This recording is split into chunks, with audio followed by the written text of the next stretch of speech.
जरूर कीजिएगा। मेरे जो वालिद थे, मैंने जैसे बताया बहुत पढ़े लिखे थे, तो उन्होंने बहुत गरीब भी थे, उनको कभी कोई नौकरी नहीं मिली, हार्डली उनके पास पैसे होते थे। जो भी बिजनेस उन्होंने शुरू किया, इतनी तालीम हासिल करने के बाद भी वो फेलियर ही रहा। लेकिन उन्होंने बहुत प्यार दिया, और क्योंकि उनके पास पैसे नहीं होते थे तो मेरे हर जन्मदिन पे अपनी कोई पुरानी चीज मुझको दे दिया करते थे।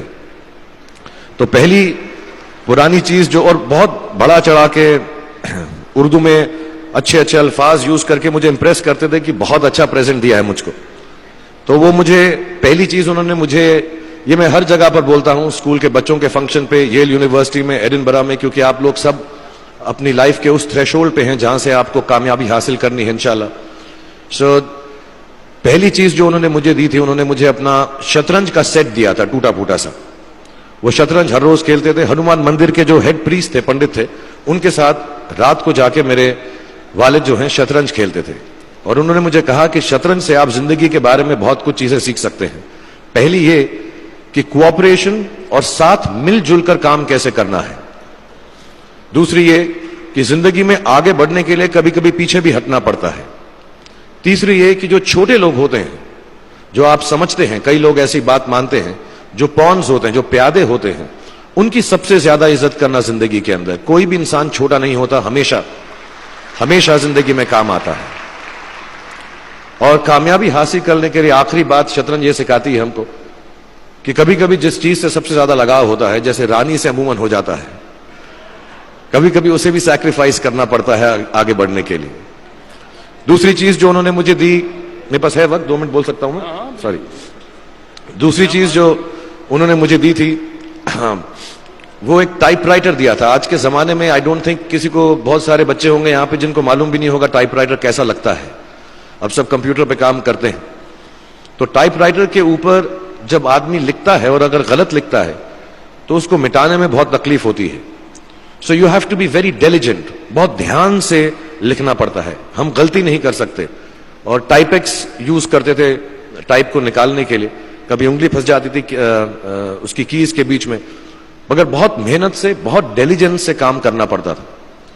तो जब मैं उस पर टाइपिंग सीखा स्कूल में कॉमर्स करते वक्त, so the only thing I realise is that practice makes you perfect. तो जो भी काम आप जिंदगी में करें उसको डिलिजेंस से करें, ऐसा करें कि कोई गलती ना हो, अपना पूरा दिमाग लगाकर करें, सोच समझ कर करें। ऐसे करें कि यह काम जिंदगी में आपका पहला काम है और इसके बाद आपको मौका नहीं मिलेगा, और शायद यह काम आपका जिंदगी का आखिरी काम है, इसके बाद फिर मौका नहीं मिलेगा। So do it with that kind of diligence. तीसरी चीज उन्होंने मुझे कैमरा दी थी, क्योंकि बहुत गरीब थे, वो कैमरा चलता नहीं था बिल्कुल भी, सिर्फ उसके व्यू फाइंडर से बड़ी अच्छी अच्छी तस्वीरें दिख जाती थी, लेकिन खिंचती बिल्कुल भी नहीं थी। और इससे मुझे उन्होंने सीख दी कि जो हमारी क्रिएटिविटी होती है, हम जो भी, कभी कभी हमारी हॉबी होती है, कभी कभी हमारा उससे प्यार होता है, लेकिन हम उसको अपनी नौकरी नहीं बना सकते, अपना काम नहीं बना सकते। बहुत कम लोग ऐसे फॉर्चुनेट होते हैं जैसे मैं हूं कि जो मेरी हॉबी थी, जिस चीज से मुझे प्यार था, कलाकारी से, एक्टिंग से, वो मेरा पेशा भी बन गया।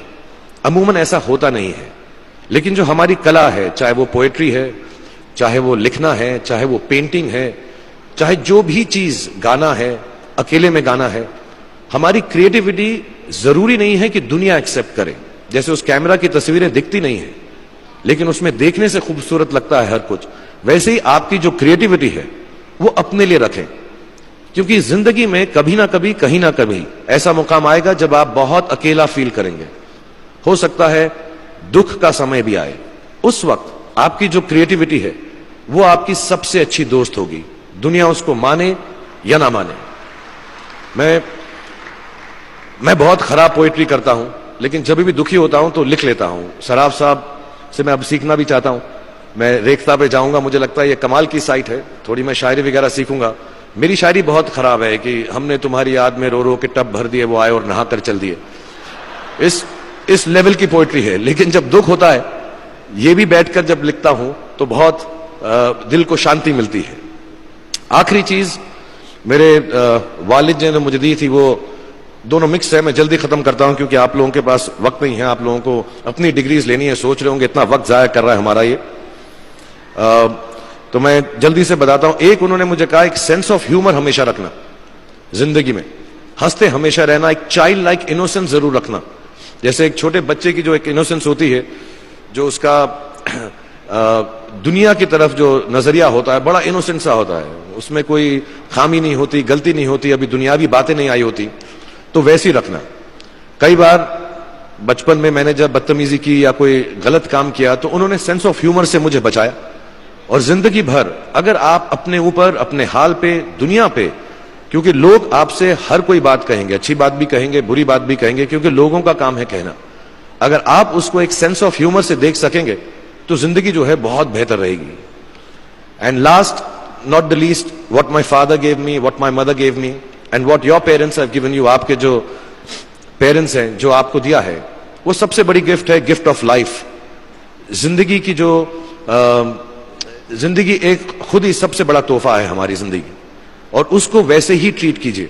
जिंदगी के अंदर जो भी मुकाम आए, जैसी भी चीजें हो, अच्छा हो बुरा हो, कभी अंधेरा हो कभी उजाला हो, हर चीज को रिस्पेक्ट कीजिए और जिंदगी में ग्रेस रखिए हर इंसान की तरफ। हर इंसान जो भी आपसे जो भी बात करेगा वो अपनी मुसीबत के हिसाब से करेगा, अपनी हैसियत के हिसाब से करेगा, कभी गलत बात भी बोलेगा, ऊंची बात भी बोलेगा। जब आप काम करेंगे, जब आप बड़ी बड़ी कंपनीज के अंदर नौकरी हासिल करेंगे, आपका हमेशा झगड़ा रहेगा, जो मेरा जूनियर है वो ऐसी बात करता है, मेरा सीनियर जो है ऐसी बात करता है। लेकिन सब जो हैं जिंदगी से जूझ रहे हैं, इस जिंदगी में कुछ बनने की कोशिश कर रहे हैं। सो वो ग्रेस जो है, वो लीवे जो है, हर किसी को दीजिएगा जो आपके साथी हैं, जो आपके साथ साथ काम कर रहे हैं, जो आपका साथ काम नहीं भी कर रहे और जो आपका साथ नहीं भी दे रहे। ग्रेस से बड़ी चीज आप जिंदगी को वापस नहीं लौटा सकते। ये 4-5 चीजें याद रखिएगा। याद रखिएगा, नहीं रहे तो कोई बात नहीं। आप लोग बहुत कुछ अभी इस जगह पर इल्म हासिल कर चुके हैं और मुझे उम्मीद है और मुझे यकीन है कि आप जो भी करेंगे जिंदगी में बहुत कामयाब होंगे। और फिर से मैं मौलाना आजाद नेशनल उर्दू यूनिवर्सिटी का शुक्रिया अदा करना चाहूंगा कि मुझे यहां पर बुलाया, आपसे मुखातिब होने का मौका दिया। थैंक यू वेरी मच, बहुत बहुत शुक्रिया।